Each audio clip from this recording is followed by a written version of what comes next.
Hi, this is Martin with My IELTS Tutor, India, and the Internet's premium online IELTS tutorial service. Be sure to follow us here on YouTube, Facebook, and Instagram for tips and strategies for 8+ bands for your IELTS tests. Today I'm going to be talking about how to avoid essay mistakes so that you can score higher band scores. And these mistakes are pretty basic. Almost everyone starting off makes them. And so I want to go through these and talk about them. Now what I'm going to do is I'm going to present some paragraphs for you. I'm going to ask you to read them and then try to spot the errors, okay? Now some will have a bit more errors than others, and some may have more errors than the ones I want to talk about. But these paragraphs are from essays that were written by actual students that I've had. So let's get started. Now, here we have a body paragraph. Now, I'll give you some time to read this and see if you can't spot the errors. And there are, at least one error there, so keep that in mind. Do try to spot the error. And when you spot the error, go ahead and write it down. We should be wrapping up now. You should probably have spot the error. So what is the error? What do you guys think it is? Now, if we take a look here, you can see that where it says, furthermore, in order to make people aware of the reasons behind obesity, government should come up with a plan of starting awareness drives. And then you see, I have it here in red. That's where the error is. And what do you say that type of error is? Okay, what would you call that type of error? Well, the error here is that there's just too many details. And so what the student here did is list a lot of examples, just a lot of examples to show what these are. And it's just not needed. So really, you don't need to list a lot of examples. The examples you should use should illustrate your point. That's what the examples are intended to do. You're not to list a group of examples, but use an example to show how your point supports your thesis. So, and another thing is that these don't add to what you're saying. A list of examples doesn't really contribute, doesn't add any value to what you're trying to say. So really you want to avoid using a list of examples. So what can you do instead? So what you can do is just elaborate further. That's all you need to do. And so if you look at this, what I've written here at the bottom of the slide, furthermore, in order to make people aware of the reasons behind obesity, government should come up with a plan of starting awareness drives. This will lead to awakening concern in people to avoid junk food and help people of all ages learn to make better choices. So rather than just give examples of what government can do in terms of awareness drives, say exactly what government can do in terms of these awareness drives. So, all right, now let's move on. Okay, now here's another body paragraph. We see an error here in red. For instance, on the BBC News channel, every week they have 1 hour programming on rising health issues and how to combat these by having qualified doctors with them. So, what's the problem here? What do you think the problem is? It talks about the BBC. What do you think what the problem is there? Is that a problem, really? Well, yes, it is, actually.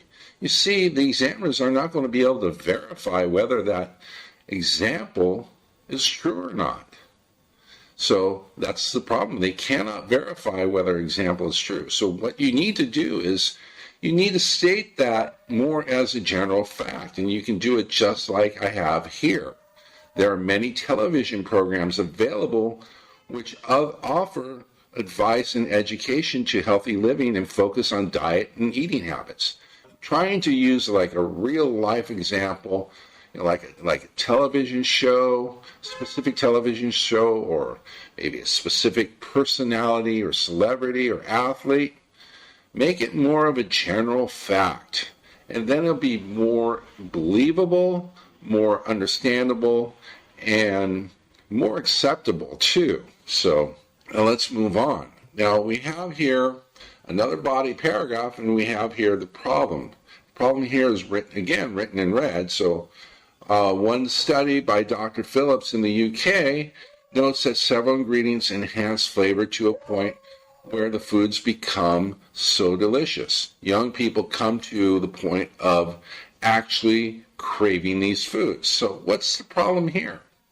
I'll give you a clue. It's really very similar to our previous error, where we had the example there of the BBC News. So the problem here really is that research cannot be verified. So you should not be citing research because, again, the examiners don't have time and they're not going to go and verify research.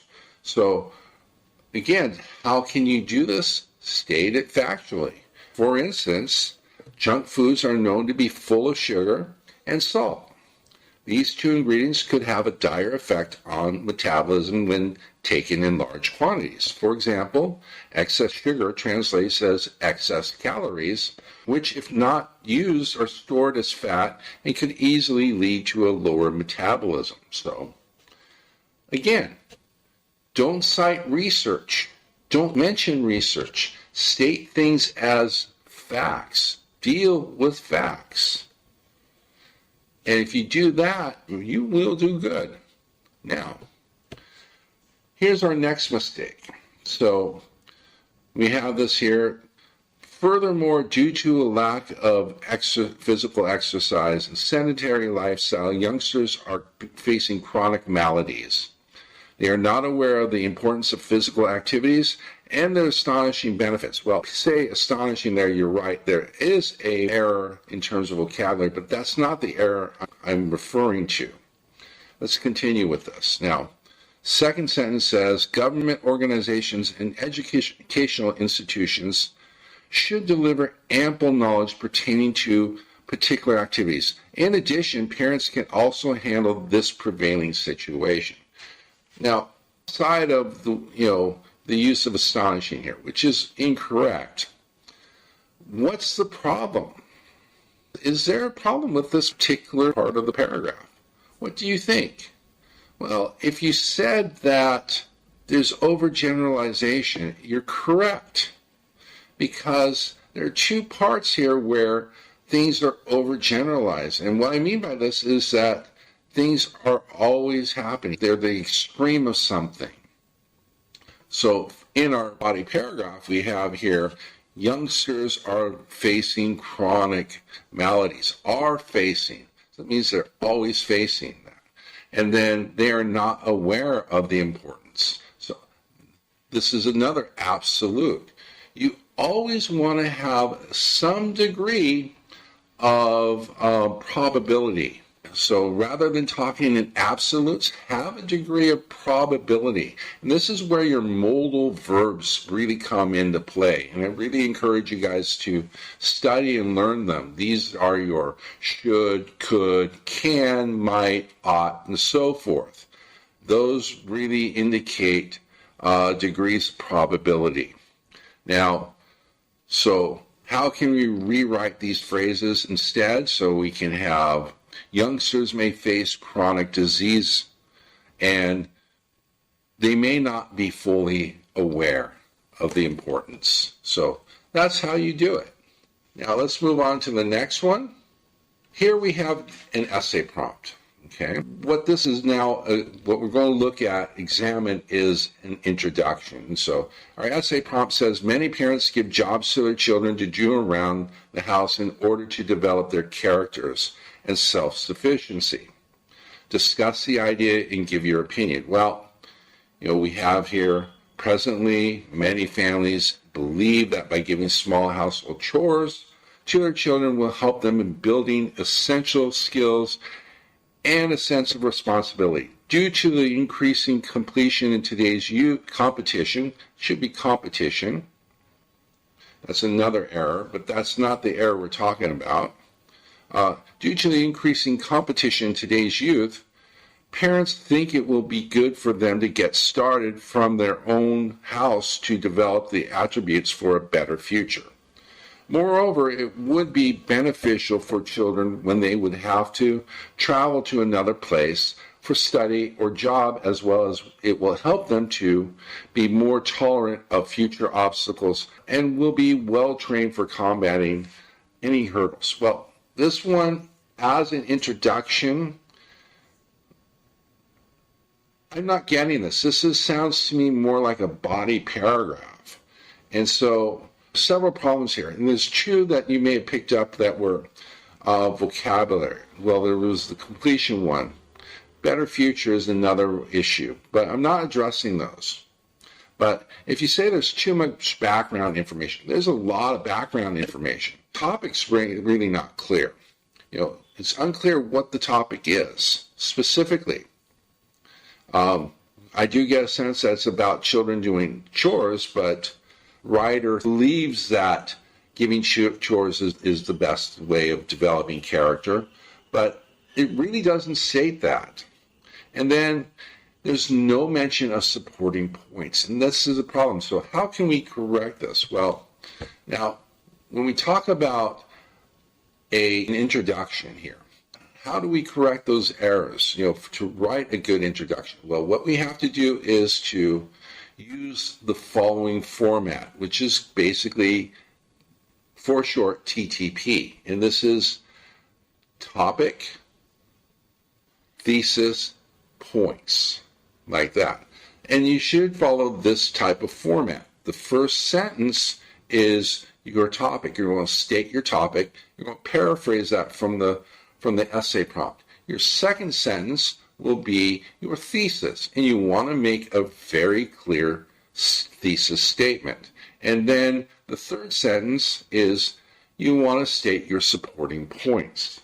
Now, so if we take this into consideration, we can come up with a really good introduction that's 3 sentences long. You don't have to write a long introduction. Introductions are the easiest things to write for your essay. So just 3 sentences, pretty much. That's all you need to do for your introduction. So here is our sample. Globally, many parents are assigning tasks to their children to perform around the house in order to instill independence and a sense of responsibility. That's directly taken from the essay prompt. And so paraphrase. Now, this is a good step. This is a good step. That sounds like it's an opinion.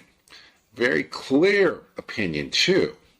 This is a good step in a child's life and will help in him or her to become self-reliant and confident during childhood. So that's your thesis statement.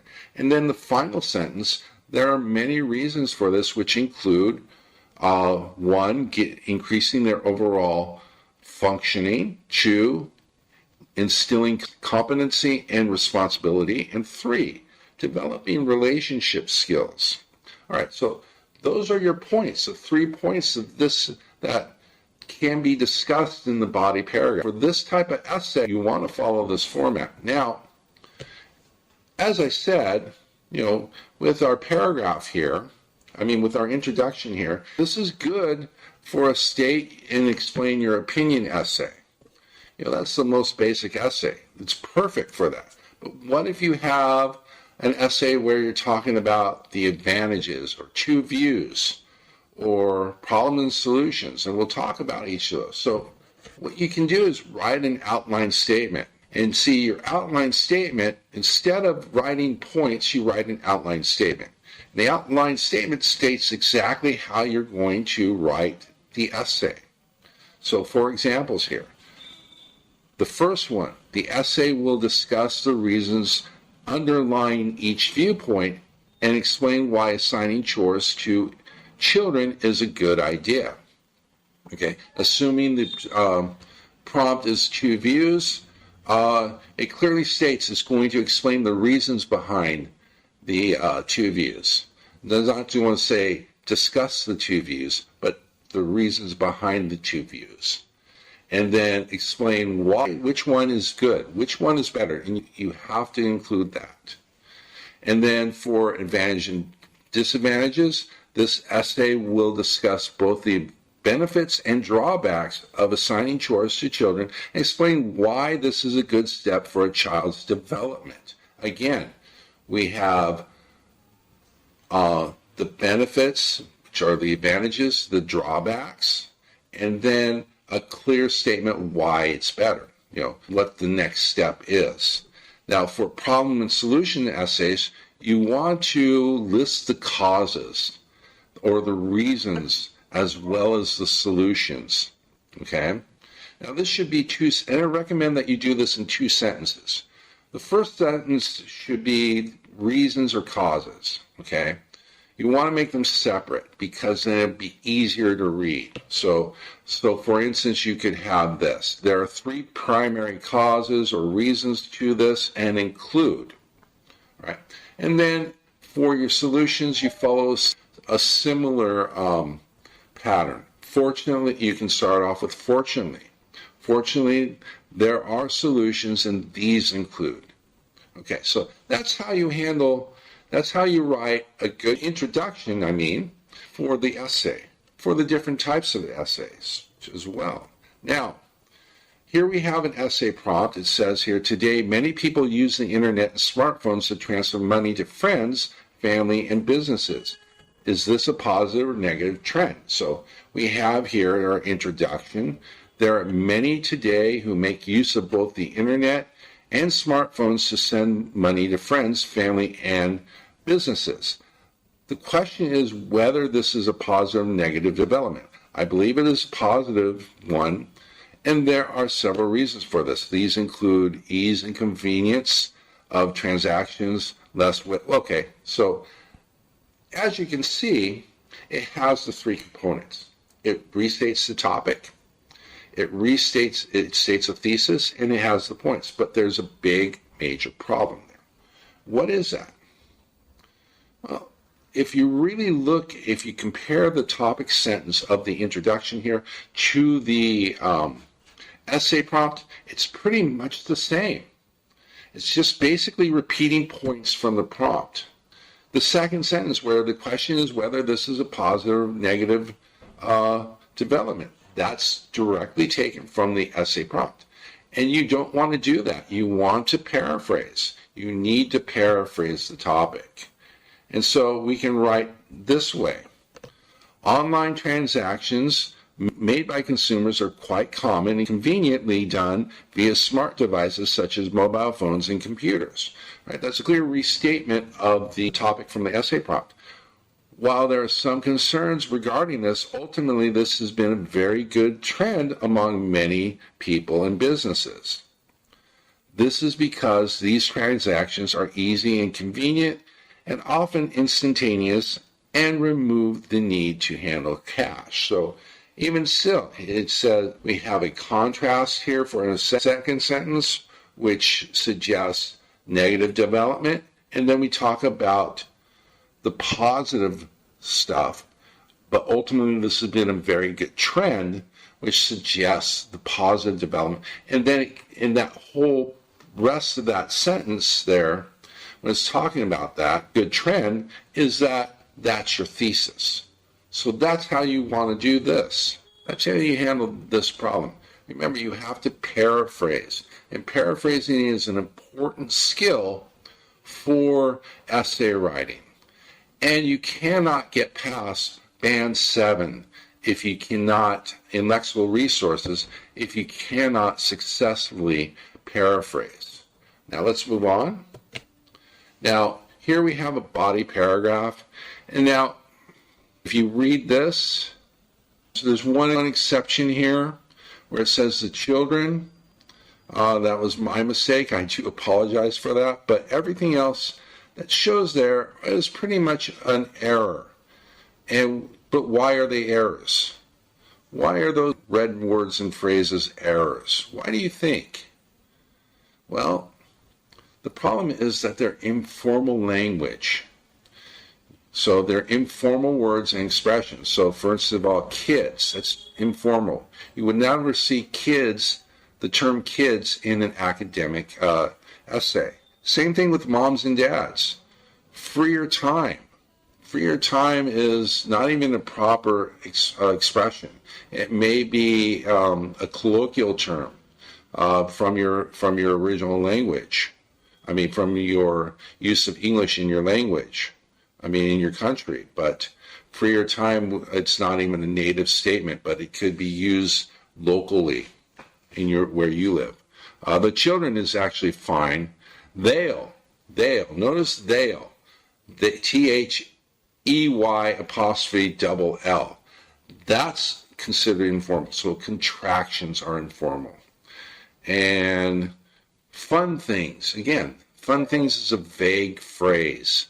Doesn't really mean anything. I don't understand really what fun things. I can think of a lot of fun things, but just using fun things alone doesn't really mean anything. On cloud nine, that's an idiom. We want to avoid idioms. So the problems here, like I said, is we have informal language, formal words, phrases, expressions, contractions, and idioms. And then we're also using first and second person speech. For instance, she's gonna. That's slang. So we want to avoid first and second speech. For speech, we don't want to say I. For second person speech, we don't want to say you. So we want to avoid those. Now, so what can we do instead? Well, it's a matter of avoiding first and second person speech, avoiding contractions, idioms, and phrasal verbs. However, some phrasal verbs are used in writing, but not all. And then we definitely want to avoid using slang, colloquialisms, which are local phrases. So that's what we want to avoid. Now, here's our next one. This is a body paragraph. Spending childhood at diverse locations offers numerous benefits. Firstly, children are becoming more aware of different cultures. Secondly, young ones are not restricted only to the knowledge of their place of birth. Rather, they become more aware, tolerant by interacting with different people. This in turn allows them to enhance their communication skills by learning different languages. Thirdly, such children may have a higher immunity against different climates and environments. For instance, a child born on the plains but then lives in the mountains and later in a tropical region may become physically and mentally more developed and strong. Now, you probably picked up on some errors there, especially in vocabulary, but again, those are not the errors I'm concerned here with. So, have you any idea what the problem is? Now, if you noticed, firstly, secondly, thirdly, that's a problem there.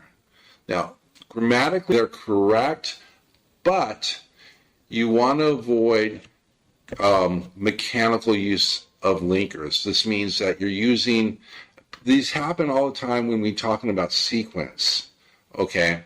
So when we're talking about sequence, first, second, third, and so forth, that tends to be used almost automatically. You want to use different types of linkers. So you don't want to use the same type of linker sequentially.